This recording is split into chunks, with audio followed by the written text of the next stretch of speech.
জীবিকার সন্ধানে দক্ষিণ আফ্রিকায় পাড়ি জমানো বাংলাদেশের আদনান এখন দেশটার প্রফেশনাল প্রভিন্সিয়াল আম্পায়ারিং প্যানেলের প্রথম গর্বিত বাংলাদেশি।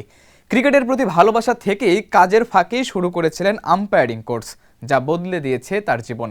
আদনানের জীবনের বাকি গল্পটা রিপোর্টে। জীবিকার তাগিদে পাড়ি জমিয়েছিলেন দক্ষিণ আফ্রিকায়, কাজ করছিলেন একটি রেস্টুরেন্টের ম্যানেজার হিসেবে। কিন্তু ক্রিকেটের প্রতি ভালোবাসা তাকে টেনেছে মাঠে, তবে ক্রিকেটার হিসেবে নন, ব্যাট বলের ভালোবাসা তাকে বানিয়েছে আম্পায়ার। বর্তমানে একমাত্র বাংলাদেশি হিসেবে ক্রিকেট সাউথ আফ্রিকার অফিসিয়াল প্রভিন্সিয়াল আম্পায়ারিং প্যানেলে জায়গা পেয়েছেন দোহার নবাবগঞ্জের আদনান আহমেদ। রেস্টুরেন্টের দায়িত্ব সামলে আম্পায়ার হওয়ার জার্নিটা খুব একটা সহজ ছিল না তার জন্য।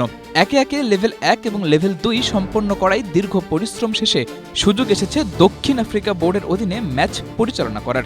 সবশেষ লেভেল 3ও সম্পন্ন করেছেন বাংলাদেশের এই তরুণ।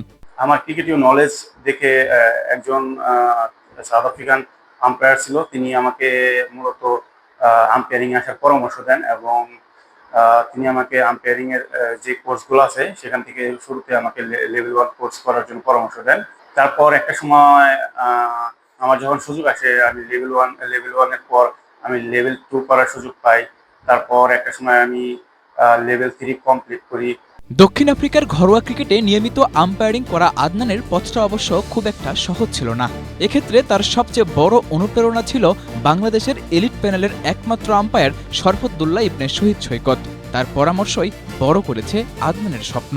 তার অভিজ্ঞতা থেকে আমাকে যে পরামর্শগুলো দিয়েছেন সেগুলো আমার আসলে বাস্তব জীবনে খুবই আত্মবিশ্বাস জুগিয়েছে।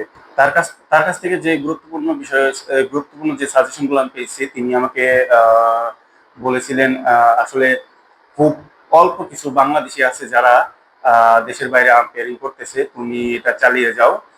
আসলে আম্পায়ারিং এ ভালো দিন খারাপ দিন দুইটাই আসবে, তবে খারাপ দিনের জন্য এখানে হতাশ হওয়া যাবে না, আর ধৈর্য ধরে লেগে থাকতে হবে।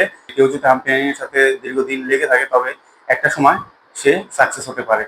সাউথ আফ্রিকার ঘরোয়া লিগে বাংলাদেশের নাম উজ্জ্বল করা আদনান আর সবার মতোই স্বপ্ন দেখেন আন্তর্জাতিক ক্রিকেটে কোনো একদিন আম্পায়ারিং করার।